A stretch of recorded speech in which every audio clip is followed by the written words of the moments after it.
घर के बड़े दरवाजे पर सन्नाटा पसरा था, मगर उस सन्नाटे के पीछे तूफान छिपा हुआ था। रिश्तों की डोर जो अब तक बिखरी हुई थी, अचानक कसने लगी थी। क्यों मेरी बात कोई नहीं समझता? प्रार्थना की आवाज में दर्द था। शिवांश चुप खड़ा रहा। उसकी आंखों में सवाल थे और प्रार्थना के होठों पर आंसुओं का बोझ। हमारा रिश्ता है शिवांश। रिश्ता? कैसा रिश्ता? शिवांश की आवाज कड़वी थी। प्रार्थना ने कांपती हुई आवाज में कहा, आप बताइए, मैं आपकी कौन हूं? मैं दुश्मन नहीं, साथी हूं। माहौल भारी हो चुका था। तभी सोनालिका की हंसी गूंज उठी। उसकी आंखों में आग थी और होठों पर नफरत का जहर। मत सोच प्रार्थना कि मैं हार जाऊंगी। मैं तुम्हें छोड़ूंगी नहीं। अगर तुम शिवांश के साथ एक हुई, तो समझ लो तुम्हारा अंत पक्का है। तुम्हें मिटा दूंगी इस दुनिया से। उसकी बातें सुनकर शिवांश की बहन दंग रह गई। दीदी, आप ये क्या कह रही हैं? आप इतनी निर्दयी कैसे हो सकती हैं? इंसानियत का ख्याल नहीं?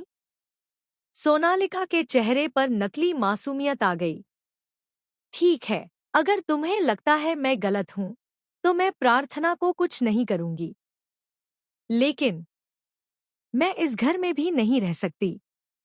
आज हमेशा के लिए जा रही हूं।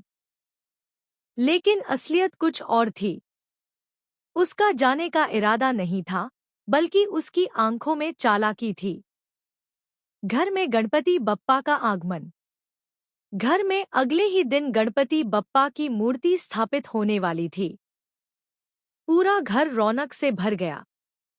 चारों ओर रंगोली, फूल और भजन की गूंज। लेकिन इस भक्ति और खुशियों के बीच तूफान पनप रहा था। बुआ माँ गुस्से से बोली, मैं इस पूजा में शामिल नहीं होंगी। जब तक प्रार्थना इस घर में है, मैं कदम भी नहीं रखूंगी। समझे तुम सब?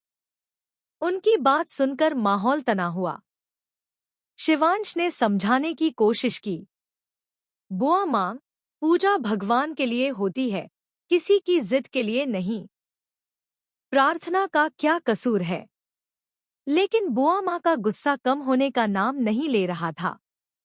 मुझे बहस नहीं करनी।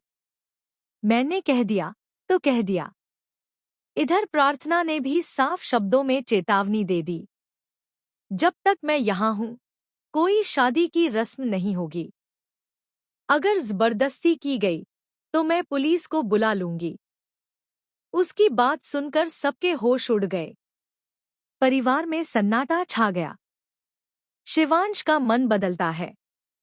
सच यह था कि शिवांश